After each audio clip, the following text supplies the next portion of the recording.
வணக்கம்.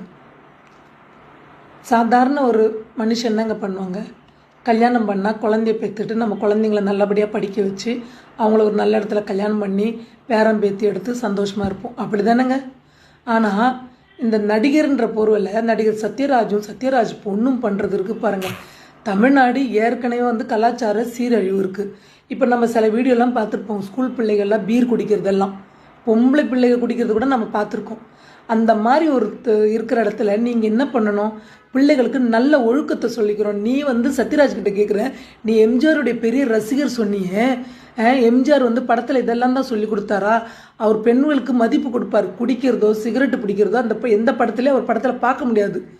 அந்த மாதிரி ஒரு தலைவனை வச்சுருக்கும்போது நீ நல்லா இருந்த. இன்றைக்கி இந்த திராவிட கூட்டத்து கூட சேர்ந்துட்டேன். அதனால் என்ன ஆகுது, நீயும் ஒரு வழி ஆகிட்ட, உன் பொண்ணும் தமிழ்நாட்டை சீரழிக்கணும்னு பார்க்குறாங்க. அதாவது திருமண சடங்குலெல்லாம் ஜாதி மத சடங்குலெல்லாம் அவங்களுக்கு உடன்பாடு இல்லையா. அதுக்கப்புறம் கல்யாணம் பண்ணாமலே குழந்தை பெற்றுக்கலாம், அதுக்கு சௌகரியம்லாம் ஆஸ்பத்திரி ஃபெசிலிட்டிஸ் இருக்குன்னு அப்பங்காரன் சொல்கிறாரு ஒரு பேட்டியில். யார்? சத்யராஜ். தான் பொண்ணு சொன்ன கருத்துக்கு உடன்படுறாரு. இன்றைக்கி சாமானிய மக்கள் நீங்கள் சொல்கிற கருத்து ஒத்துப்பாங்களா கேட்குறேன். நம்மெல்லாம் என்ன சொல்லி கொடுப்போம் பசங்களுக்கு?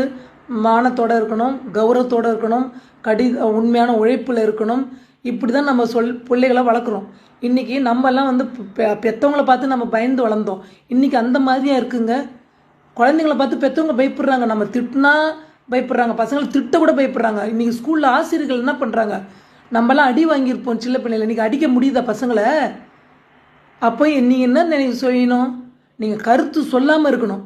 நீங்கள் நல்லது பண்ணுறீங்களோ இல்லை கெடுதல் பண்ணாமல் இருங்க, அப்பனும் பொண்ணும். அவ்வளோதாங்க நான் சொல்வேன். அதுக்கப்புறம் நம்ம மூத்த பத்திரிகையாளர் செந்தில்வேல் இன்றைக்கி தாவிக கட்சிக்கு ஐடி வேலை செய்கிறவங்கெல்லாம் ஓட்டு போட்டாங்களாம். அந்த அந்த தாவிக ஓட்டு போட்டவங்ககிட்ட கேட்குறாரு இவர் செந்தில்வேல் பத்திரிகையாளர், நீங்கள் சோத்தில் உப்பு போட்டு சாப்பிட்றீங்கல்ல, அந்த சோறு திராவிட முன்னேற்றம் கொடுத்த சோறாம்.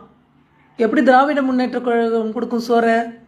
அவங்க கஷ்டப்பட்டு லோன் எடுத்து படித்து ஒரு வேலை கிடைக்காம அந்த வேலை கிடச்சி ராப்பகலாக நைட் ஷிஃப்ட்டு, அதாவது யூஎஸ்லலாம் நைட்னா இங்கே நைட் செய்யணும். அவங்க ஒரு ப்ராஜெக்ட் முடிக்க எவ்வளோ கஷ்டப்பட, எவ்வளோ மன உளைச்சல் இருக்கும் அவங்களுக்கு. அவ்வளோ கஷ்டப்பட்டு தான் உழைப்பில் முன்னேற பசங்களை பார்த்து நீங்கள் கேட்குறீங்க, உங்களை மாதிரி நீங்கள் தான் அறிவாலய சோறு சாப்பிட்றீங்க, நாங்கள்லாம் உழைப்பில் சாப்பிட்றோம்.